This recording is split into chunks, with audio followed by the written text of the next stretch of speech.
안녕하세요. 저는 늦게 아이들을 기르고 있고 한창 육아전쟁을 치르고 있는 여자입니다. 오늘 제가 이렇게 사연을 쓰게 된 이유는 저희 시아버지에 관해 이야기를 해드리고 싶어서예요. 글로 사연을 써보는 것은 처음이라서 조금 횡설수설할 수도 있는데 감안해 주시길 부탁드립니다. 저희 시아버지께서 정말 큰일을 당하실 뻔하셨어요. 저도 남편도 가슴이 철렁 내려앉을 뻔했죠. 다행히 시아버지께서 아무런 일도 당하시진 않으셨고 무사하셨지만 정말 놀랐답니다. 먼저 저희 시아버지는 정말 좋으신 분이세요. 왜 요즘 사람들은 시댁과 며느리의 사이가 정말 어렵다고들 하시잖아요. 그치만 저와 시아버지는 정말 아빠와 딸 같은 사이입니다. 남편은 저보다 7살 많은 사람이에요. 그리고 어렸던 시절 남편의 어머니께서는 암으로 세상을 떠나셨어요. 시아버지께서는 어머님을 무척이나 그리워하셨고 재혼도 하지 않으셨습니다. 어머니를 잊지 못하셔서 말이에요. 그래서 시아버지는 서툴지만 혼자 남편의 모든 생활을 책임지셨습니다. 사소하게 다림질부터 크게는 도시락 싸기 그런 것들까지요. 다행히 시아버지께서 돈을 적게 버시거나 그러진 않았기 때문에 다행이었죠. 그래서 시아버지는 살림 사시는 수준이 저를 한참이나 웃돕니다. 굉장히 가정적이기도 하시죠. 그리고 그런 성정을 제 남편이 정말 쏙 빼다 박았습니다. 남편은 홀아버지 가정에서 자랐지만 저 또한 홀어머니 가정에서 자랐어요.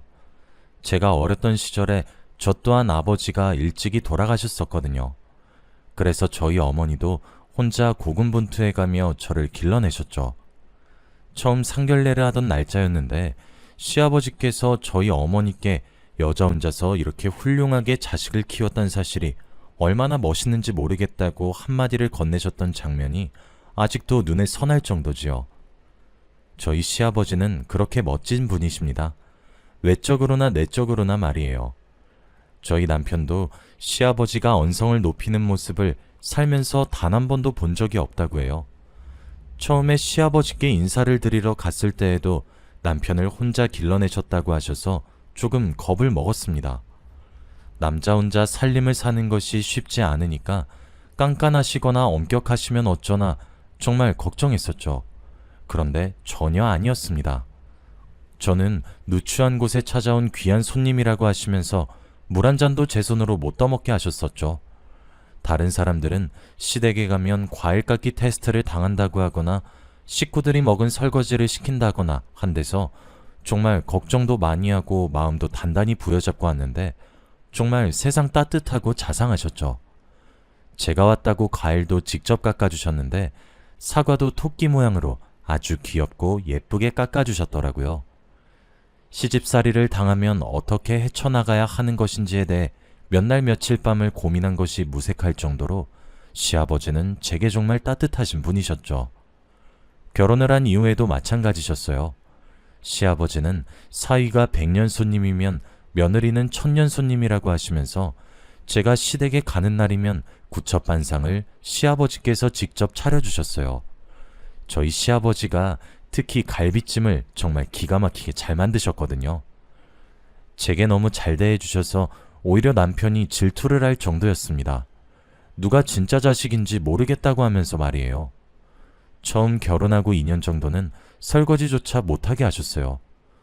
무엇을 도우려고 해도 그저 앉아있으라고만 하셨고 심부름 시킬 것 있으면 부르시라 해도 남편을 꼭 시키시더라고요. 설거지는커녕 손에 물 한 방울도 못 묻힌 채로 신혼기간이 흘렀죠. 나중에는 제가 조르고 졸라서 겨우 3번 중 1번 정도는 설거지를 할 수 있게 되었답니다. 세상에, 서로 설거지를 하고 싶어서 싸우는 시댁과 며느리의 관계는 정말 독특하실 거예요. 며느리 손 상하는 것 아니냐고 발을 동동 굴리시는데 정말 그 모습을 보고 있으면 저희 아빠 생각도 나고 가슴 한켠이 뭉클하게 다가오곤 하죠. 정말 이런 시아버지는 세상에 또 없다고 저도 정말 효도하려고 노력했어요. 시아버지는 제가 임신한 이후에는 더욱 지극정성으로 바뀌셨어요. 원래도 제게 정말 노력을 아끼지 않고 쏟아부으시던 분이셨는데 제가 임신을 하게 되니까 정말 더 극진해지셨어요. 저는 임신을 하면 입덧이 정말 엄청 심하게 오는 편이에요. 솔직히 물도 메스꺼린 정도죠. 그런데 요상하게 시아버지가 차려준 밥은 속이 메스꺼리지 않는 편이더라고요. 그래서 시아버지는 귀찮으실 텐데도 게으른 며느리 임신수발도 들어주셨어요. 정말 너무 죄송했었죠. 죄송해하는 듯한 기미를 보이기만 하면 시아버지는 늘 제게 그렇게 말씀해 주셨어요. 세아가, 네가 우리 가족이 되어서 얼마나 큰 기쁨인지 모른단다. 이렇게 부려먹을 수 있을 때 부지런히 부려먹으렴. 나는 이렇게 하는 거 정말 하나도 안 피곤하다. 라고요. 그 말이 얼마나 감동이었는지 아직도 토씨 하나 틀리지 않고 기억하고 있어요. 그 이후 둘째 아이를 임신했을 때도 시아버지가 여전히 저를 많이 도와주셨습니다. 오죽하면 저희 친정 엄마께서 시아버지 보고 엄마가 해줄 일을 다 해주신다며 너무 고맙고 죄송하고 감사하다고 말할 정도였어요. 그래서 저는 정말 시아버지에게 행복한 일만 일어났으면 좋겠다고 항상 바라고 있었죠. 그렇게 둘째 아이의 신생아 시절을 한창 보내면서 전쟁을 치르던 도중이었습니다. 근래에 들어 시아버지가 도통 보이질 않는 것 같았죠. 제가 갓난쟁이에게 너무 치여 살다 보니까 눈치를 늦게 챈 것이었어요. 원래 첫째 때도 그랬듯이 하루가 멀다 하고 저희 집을 찾아오고 그러셨어야 하거든요. 혹시 불편할까봐 미리 말씀드리자면 저는 시아버지가 매일 오셔도 환영하는 입장이었습니다. 그런데 처음엔 자주 오셔서 저희 아이도 보고 저도 보고 하시던 시아버지께서 점차 이틀에 한 번, 사흘에 한 번 이런 식으로 점점 뜸해지시더니 어느새 일주일에 2번 정도 오면 자주 오시는 걸로 되어버렸더라고요. 그래서 시아버지가 집에 놀러 오셨을 때 남편이 잠깐 자리를 비운 사이에 시아버지께 여쭤봤어요. 아버님, 혹시 요즘 연애하시는 거세요? 하면서요. 그런데 아니 웬걸? 시아버지께서 얼굴이 홍당무처럼 빨개지시더니 눈도 못 마주치시고 헛기침을 큼큼 하면서 남편한테는 비밀로 해달라고 하시는 것이 아니겠어요? 저는 어머 대박! 아버님 축하드려요! 하면서 혼자 막 좋아했었죠. 아버님은 다 늙어 빠진 나이에 이제 여자 만나겠다고 하는데 다 늙어서 주책 맞지? 하시면서 의기소침하게 말씀을 하시는 거예요. 저는 아니 아버님 당치도 않아요. 사랑의 국경이 어디 있고 나이가 어디 있어요. 그리고 우리 남편도 아버님 사랑 응원할 거예요.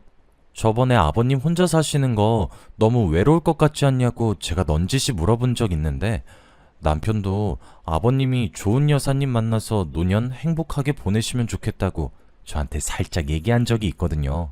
아버님 축하드려요. 너무너무 잘 된 것 같아요. 하며 시아버지의 마음을 안심시켜 주었죠. 시아버지는 제 말에 안심했는지 활짝 웃으셨고 시일 내로 아들에게도 말을 하겠다 하셨죠. 저도 그 말에 나중에 기회되면 소개를 꼭 시켜달라고 했더니 시아버지는 제 손을 꼭 잡으며 이런 제가 며느리여서 너무 고맙고 또 고맙다고 하시더라고요. 그렇게 시아버지와 저만의 은밀한 비밀 공유를 한 지 몇 달 후가 지났습니다. 저와 남편은 시아버지와 만남을 가지고 있는 분을 소개받았고 함께 식사 자리를 가지게 되었어요. 그 여사님께서는 저희 시아버지와 달리 밑에 딸린 자식 하나 없이 계속 혼자 살아왔고 그러던 도중 저희 시아버지를 만났다고 했습니다. 시아버지보다 8살 정도 어린 여사님이셨어요. 곱게 화장을 하고 단정하고 기품있게 차려입은 모습이 참 우아하단 느낌이 물씬 들었지만 왠지 모르게 불쾌한 느낌을 폴폴 풍기는 것 같았어요. 여자의 육감이란 말이 괜히 있는 것이 아니잖아요. 뭔가 쎄한 느낌이 들었고 정이 안 가더라고요. 제게 분명 화사하게 웃어주고 친절하고 다정하게 말씀을 하시는데 말이에요. 살림을 합치고 살 거라는 이야기를 시아버지께서는 담담하게 저희 부부에게 하셨고 저와 남편은 축하한다는 인사를 건네었죠. 사실 그때 남편의 표정도 살짝 굳어 있었다 하더군요. 저는 제 생각에 빠져서 남편의 표정까지는 신경을 쓰지 못하고 있었거든요. 집에 도착하고 난 뒤에도 남편은 한참 동안이나 무건수행을 하셨죠. 뭔가 낌새가 이상해서 남편을 추궁해보니 남편이 그러더라고요. 그게 돌아가신 우리 엄마랑 정말 많이 닮았어. 마치 엄마가 나이가 들면 딱 저런 얼굴이 될 것처럼 말이야. 저는 시아버지가 왜 여사님께 반했는지 그 이야기를 듣고 바로 알게 되었죠. 시어머니를 너무 사랑해서 재혼조차 하지 않으셨던 분이셨으니까요. 사실 며느리 된 도리로서는 시아버지의 새 출발을 응원해야 하는 것이 맞는 일이고 저라도 시아버지 편을 들어야 하는 것이 맞는 일인데 도저히 그럴 마음이 생기지 않았어요. 그냥 여사님이 엄한 시아버지를 건드리는 것만 같아서 너무 별로였죠. 아니, 싫다는 감정에 더욱 가까웠던 것 같습니다. 그리고 티를 내지 않으려고 노력하였지만 저를 잘 알고 있으신 분이 시아버지셨기에 어쩔 수 없이 이런 제 마음이 티가 나게 되었고 시아버지는 제게 정말 많이 서운해하셨습니다. 남편도 제게 서운해하는 눈치였어요. 그런데 저도 정말 응원하고 싶은데 영 정이 안 가는 것을 어떻게 해야 할지 모르겠더라고요. 그래서 그 이후부터는 뭔가 제가 시아버지께 집착 아닌 집착을 하기 시작했던 것 같습니다. 자주 연락을 하기는 했지만 매일 아침 저녁으로 전화를 드려서 안부를 여쭈었어요. 아마 두 분이 살림을 합치고 나신 이후부터 줄곧 그랬던 것 같습니다. 그런데 저도 제가 왜 이렇게 불안해하고 마음이 놓이지 않는지 정말 이해가 되질 않았어요. 그리고 시아버지는 몰라보게 태도가 많이 달라지셨죠. 예전에는 제 전화도 귀찮아하지 않으셨던 분이셨는데 확인 전화를 하는 거냐고 자기를 감시하는 거냐고 화를 내기도 하셨고 연락도 잘 되지 않으셨어요. 그리고 두 분이서 자꾸 어디론가 사라졌다가 나타나길 반복했죠. 의심스러운 정황만이 생겨났고 그렇게 시간은 자꾸 흘렀습니다. 그러던 어느 날이었습니다. 그날은 오랜만에 친구들을 만나기 위해 친정에 제 아이들을 맡기고 밖으로 외출을 나온 날이었어요. 남편은 지방으로 출장을 가서 내일이나 돼서야 돌아왔고 저도 오랜만에 자유시간을 가지려고 나왔죠. 초등학교 시절부터 절친이었던 친구를 만나 한참 수다를 떨면서 늦은 점심을 먹고 있었습니다. 그런데 창밖으로 익숙하지만 낯선 실루엣이 슥 지나가는데 얼핏 보니 여사님 같다는 생각이 들었어요. 그런데 제 절친은 제 사정들을 훤히 다 알고 있거든요. 우린 서로의 많은 이야기를 공유하다 보니까 말이에요.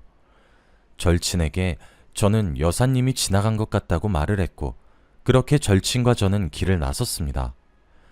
이게 왜 그런지는 모르겠지만 어느새 저희 둘은 여사님의 뒤를 밟고 있었어요. 평소 저희가 알고 있던 옷차림과는 사뭇 다른 옷차림에 오른손으로는 담배까지 한 대 피고 있었죠. 얼떨떨했다는 표현이 맞을 겁니다.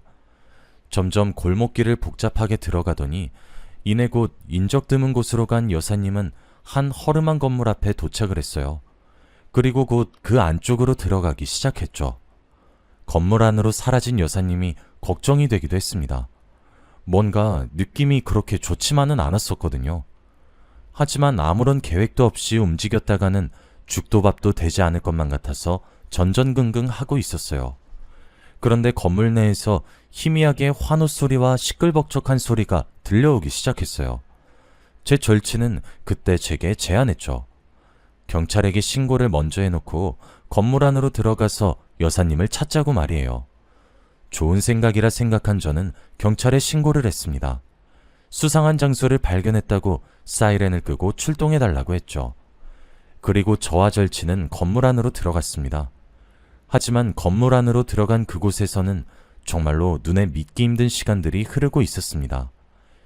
이리저리 굴러다니는 술병과 재떨이 그리고 화투패, 쉴 새 없이 소리 지르는 사람들과 욕설이 난무하고 있는 현장이 저희를 기다리고 있었죠. 깨진 술병 조각들은 위험하고 아찔하게 느껴질 정도로 셀 수 없이 많았고 여기저기서 담배를 뻑뻑 태우더군요. 낄낄거리며 웃고 있는 사람들은 죄다 테이블 하나를 둘러앉아 원 모양을 이루고 있었고 그런 무리들을 여럿 발견할 수 있었습니다.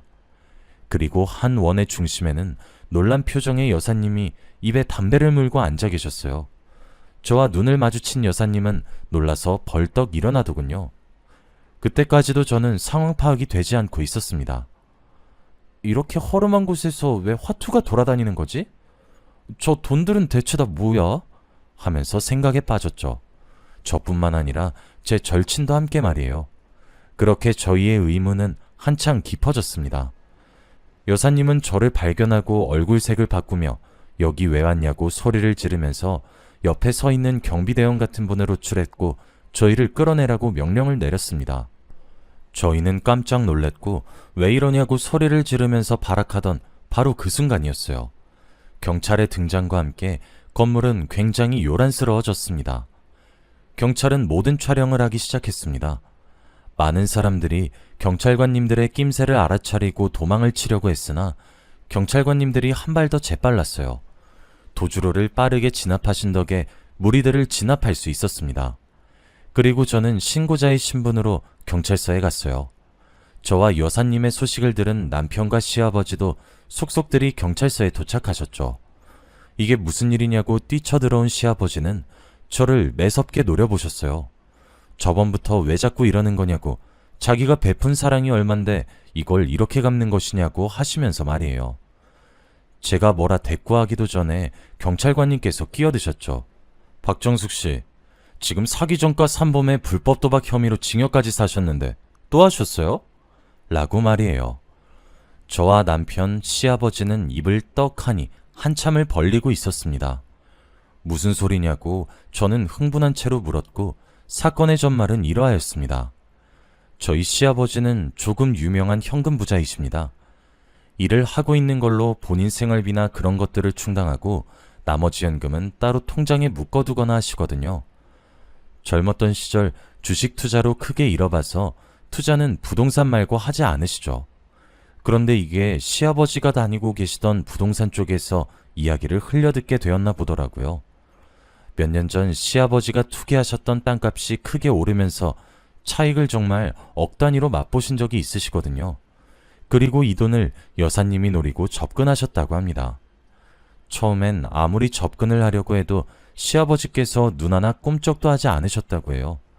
그러다 결국 시아버지의 뒷조사까지 하게 되었는데 그때 남편의 어머니이자 시아버지의 아내이신 시어머니의 사진을 어떻게 입수를 하게 되었고 여사님께서는 큰돈을 들여서 전신성형을 하고 나타난 것이었습니다.